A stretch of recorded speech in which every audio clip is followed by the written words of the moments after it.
Hello, everybody. Welcome to Hockey Sense. I am your host, Josh, and thank you for tuning in. Today, we are going to be talking about the Boston Bruins. But before we do, I want to apologize to you, the listeners or viewers, depending on if you are listening to this on YouTube. I want to apologize to you, the viewers and listeners, about the fact that I have not uploaded as consistently within the last 2 weeks. I was quite busy, did not have time to do any of this podcast or this series, and I apologize for that. That being said, I have come up with a new schedule. I have my own schedule of my own now. That is more consistent, so now I can upload a little bit more regularly. This show will for sure have one episode every week, and it will be on the weekends is when I post or upload, and so you can tune in every weekend to hear those. I may have some free time during the week as well, so I might upload one during the middle of the week as well. If you just tune in on the weekends, you might hear those, and I will, if I have done anything during the week, I will tie those into the weekend podcasts so that so you know to go and listen to those podcasts on that happened during the weekday. That being said, let's get right into it. So we are talking about the Boston Bruins, and with this new and upcoming season for the NHL, I am quite excited to talk about all these teams. Boston is not one of these teams that I am super excited for because I am a New York Rangers fan and I am also a Ducks fan. Now, there's not really a rivalry between the Ducks or the Bruins, but between the Rangers, the New York Rangers, and the Boston Bruins, there is clearly a rivalry. So, the Boston Bruins are not my favorite team. That being said, I will be as objective with this podcast as possible. I try and keep my emotions out of it as much as I can, and I want to give you, the viewer, a fair listen as to based on the facts that I see, the players, the team chemistry, that kind of thing, what I saw from last season, what I see from the Boston Bruins, and you will be able to hear me trying to be as objective as possible, even though I don't really like the Boston Bruins and being a New York Rangers fan. Alright, so anyway, let's talk about it. So if you don't know the setup, this setup is how I do all of these for every team. If I want to talk about a team, I talk about unrestricted free agents. I talk about the current overall team, so that talks about the positives of each team and the negatives of each team. And then I have a little section where I talk about the unknown factors. That would be like a new coach being hired or a new player being brought in that we're not quite sure how team chemistry will work, that kind of thing. That would be in the unknowns, and we'll talk about that as we get there. So let's talk about the Boston Bruins, and let's just talk about them in terms of how they ended up last season. So last season, they were really struggling to get into the playoffs. They had a spot, then they didn't have a spot. Then they had a spot, then they didn't have a spot. And then they just, all of a sudden, they didn't get a playoff spot. And they were right on the edge of getting into the playoffs. And what seemed to me was a lack of push from the team, I guess, and a struggle to find the motivation to push themselves to the playoffs. Taking really risky plays, poor defense, starting off a game really well early, but then at the very end of the game just giving it up. And that was something that you don't normally see from a team like the Boston Bruins. And so I want to talk about what I see for this upcoming year. So let's talk about unrestricted free agents. So clearly they needed to make some moves. And they did. They got rid of some of their players. that did not really help them out. Players such as Lee Stepniak, Brett Connolly, and Louis Erickson. These are only some of the players that they had. Me being a New York Rangers fan, I got to see Lee Stepniak play, and he was an average at best player for the New York Rangers, and I think he performed even worse for the Boston Bruins. He's a decent player, but he underperformed while with the Boston Bruins. He performed quite average for the New York Rangers. So, Brett Connolly and Louis Erickson, I've seen them play for the Boston Bruins for a couple of years now, and they haven't really gotten anything done for the Boston Bruins. But in terms of unrestricted free agents that they needed to sign, they didn't really have any. Not from their team, at least. They picked up players like David Backes, Anton Khudobin, and Riley Nash, who I think are good pickups for the team. And I'll explain explain on why those are good pickups for the team. But in terms of unrestricted free agents that they had, unlike some of the other teams that I've done, like the Arizona Coyotes and the Anaheim Ducks, they do not really have any players that when I was looking at their list of unrestricted free agents, there were not really any players that I'm like, you need to pick them up.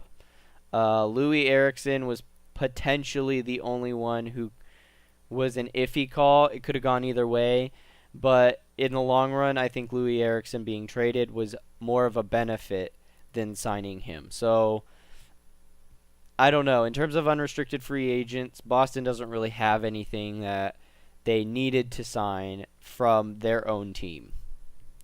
Now, in terms of current overall team setup, we're going to talk about the pros and the cons of the Boston Bruins right now. So let's jump into the pros. So the pros are they picked up players like David Backes, Anton Khudobin, and Riley Nash. So I really want to talk about David Backes right now because this is possibly the biggest deal that Boston could have gotten out of a lot of the players that are on that were signed in the NHL. And for Boston, their team setup, their team play, all of that, David Backes fits their style of play very, very well. Being a former St. Louis Blues with the big size coming out of the West where you have to play against big teams, David Backes fits into the Boston Bruins. The Boston Bruins are a size-only team. They do not care about speed as much as size. If you are big and you hit hard, the Boston Bruins will sign you. David Backes fits this role perfectly. Not only that, he was one of the best players in the playoffs last year. He led them past the St. Louis Blues. He helped lead them all the way to the Western Conference Final. And he just was an overall leader in the locker room, on and off the ice. And was potentially the best thing for the St. Louis Blues in the playoffs last year. Now we'll talk about St. Louis later, but in terms of the Boston Bruins, this is a major pickup. He produces, he knows how to lead, he knows how to keep his team motivated, and he's a big hitter, and he's an overall big-time player. Now, I'm not going to sit there and say, he's the best player overall in the entire NHL or anything like that. But for the Boston Bruins, he fits into their system pretty well. He signed a 5-year contract for $30 million, $6 million annually. So that is a major contract for David Backes for the Boston Bruins. And I think you can expect to see David Backes performing very, very well for the Boston Bruins next year. You pair David Backes up alongside Patrice Bergeron. You pair him up with defenders like Zdeno Chara, and you get some pretty good matchups with David Backes on your team. David Backes is probably the best thing that happened for the Boston Bruins this year in terms of trades, so far at least. And so, yeah, he's the best one out of everybody that got picked up. That being said, there's another decent pickup that they got, and that is Anton Khudobin for a 2-year contract, $1.2 million annually. Anton Khudobin is a goaltender, and he originally played for the Carolina Hurricanes. Then he got traded to Anaheim, where he got basically squashed and never played because of John Gibson and Frederik Andersen. Then he got traded to Boston. So that was a very, very big deal for the Boston Bruins. I think Boston really needed a backup goaltender. And with Anton Khudobin, he's a good backup goaltender. I don't think he'll ever go over Tuukka Rask and become the starter, but he is a very good backup goaltender. And that's about it. I mean, he's an average backup goaltender, I guess I should say. He's an average goalie in the league, but he's a good backup goaltender, if that makes sense. So that is, I have nothing really all that bad to say about Anton Khudobin, but I do have to say that he's not the best when it comes to positioning. He's not the best when it comes to reading an offense. And he did have some problems when it came to seeing the puck here and there whenever I watched him play for Anaheim. And I would assume it was similar in Carolina. And I would suspect if he has bad defense in front of him that he will have a major problem in Boston. So that overall, those two are the biggest things that I think are the pros for the Boston Bruins. My last thing that I want to bring up for the Boston Bruins that I think is a good pro is the fact that they kept a lot of their players together this year, and they got rid of the ones that were not part of not producing very well for the Boston Bruins. And you got players like Matt Bolesky. You got players like players such as Zdeno Chara. You have Torrey Krug, Adam McQuaid. You have Jimmy Hayes, David Krejci, Patrice Bergeron, and now you have David Backes. You've got a decent amount of players that you have kept on your offensive line, and that is overall really, really cool. That you've kept those players together. Last year, you made a couple of trades that I thought were kind of iffy. Matt Bolesky fit into your role perfectly. He was probably the best one last year. But in terms of this list, David Backes trumps that a lot. But it's good that you kept a lot of your players together this year. So that's probably the best thing, is because you're building team chemistry that even though you didn't have a whole lot, I don't think, last year, I think this year you'll have a little bit more. And because you've kept a lot of those players together, it really will benefit the Boston Bruins for this upcoming year. All right, so enough with the pros. Let's talk about the cons about the Boston Bruins, because there are definitely some cons with the Boston Bruins. Whether you like them or not, you cannot deny the fact that there are cons with the Boston Bruins. My first con is Tuukka Rask. And this has nothing to do with Tuukka Rask being... This has nothing to do with saying that Tuukka Rask is a bad goaltender in any stretch of the imagination. In fact, when Tuukka Rask is on top of his game, he is just as good as some of the elite goaltenders in the league. However, I want to mention this. Tuukka Rask is he's a very inconsistent goaltender. Overall, he's an inconsistent goaltender. And you'll see him play really well one game, and then the next game he's absolute garbage. Like, you should have just put... Like, you could have put a trash can in the net and it would have done better. And you'll watch Tuukka Rask fail miserably in those games. And the defense could be quite average, but Tuukka Rask should have stopped that shot, and Tuukka Rask will still let it in. and it gives the other team the win. And so Tuukka Rask is very unknown when it comes to play, especially when it came to last year. I'm not going to say all the blame was on his fault, but there was a decent amount of blame with how he played last year. Definitely the defense, which I'll get to here in a moment, was not on par. But with Tuukka Rask being unknown as well, it does not help the Boston Bruins out. So in terms of this upcoming year, Tuukka Rask needs to play very, very well all the way through the season if they even want a shot at the playoffs for this year. So that would be my first con. Second con I have is in a league with speed. In a league with speed, with teams such as the New York Rangers, the New York Islanders, you have teams such as the Chicago Blackhawks, the LA Kings. You have other teams in the league. You even have the Tampa Bay Lightning. You have teams that are built on skill and they're built on speed. And Boston is built on big hitting and skill as well, but they're still with big hitting and they're very slow. So my con for the Boston Bruins is the fact that they're so slow. I don't have a problem with size, and I don't have a problem when it works.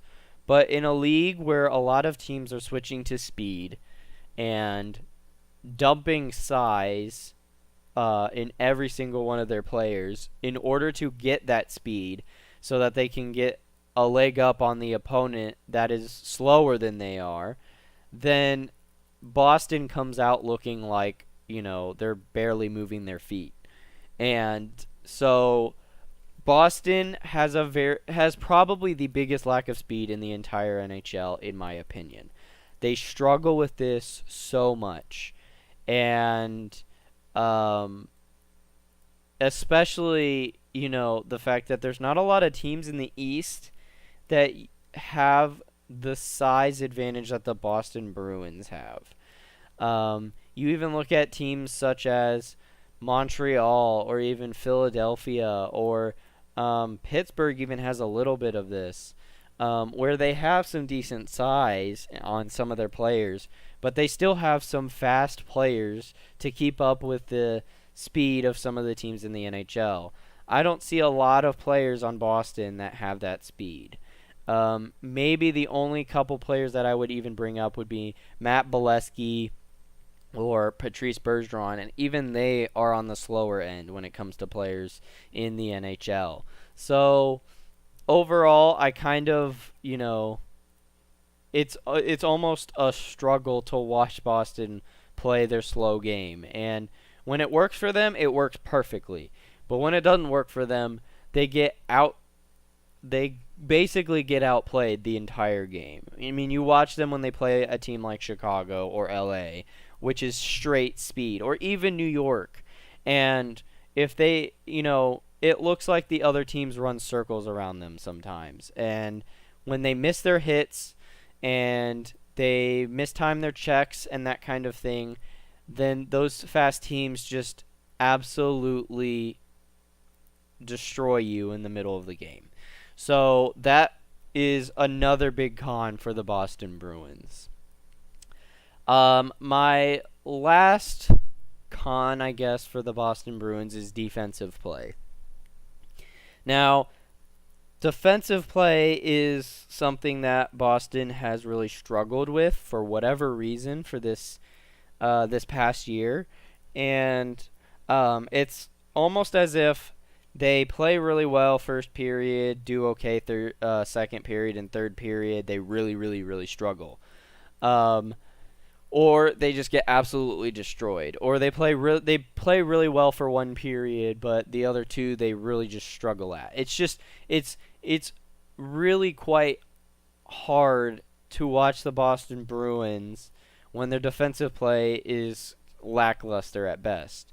I mean, you have an aging Zdeno Chara, and you have some really good players on your team, such as Adam McQuaid and Torrey Krug, but it's just one of those things that defensively, even from your forwards, you have Patrice Bergeron, Brad Marchand, David Krejci, and Matt Bolesky are some really good defensive players. And now you have David Backes, who is decent defensively. But the defensive play is an unknown because this is a con because I should be able to know that Boston's defense is going to be top notch.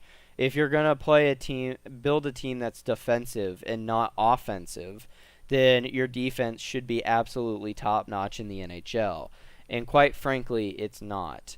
The fact that I question how their defense is going to be played this year is a con within itself. The defensive play last year was lackluster, like I said. We've seen some years where Boston's defense was absolutely dominant, and you could not beat Boston's defense. But last year was lackluster at best. And when you bring in a lot of the same players, my question still remains, is your defense going to produce some of that top-notch defense that I expect from the Boston Bruins? And this year, I don't know if I can say that. So that's why that's a con.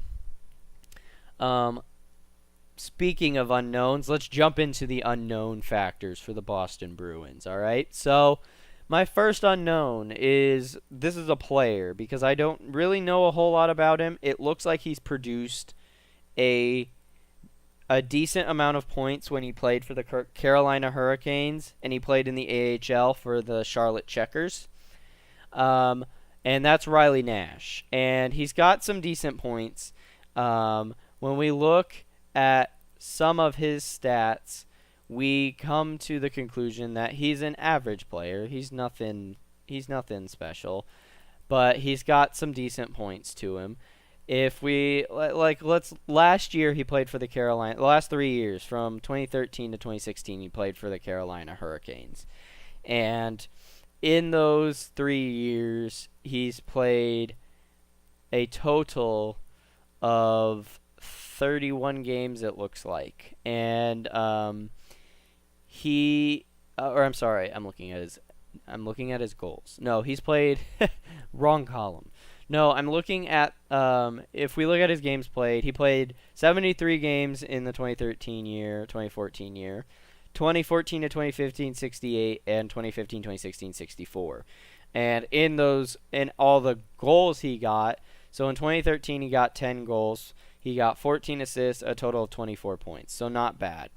And he had a plus-minus rating of 0. And 2014-2015, 8 goals, 17 assists, 25 points for a plus-minus of -10.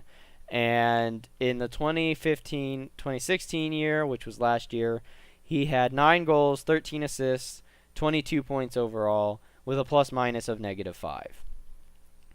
So overall, those aren't amazing points from a player, but they're not bad either. I mean, he's got the fact that he's got some decent assist rates and a decent amount of points is good.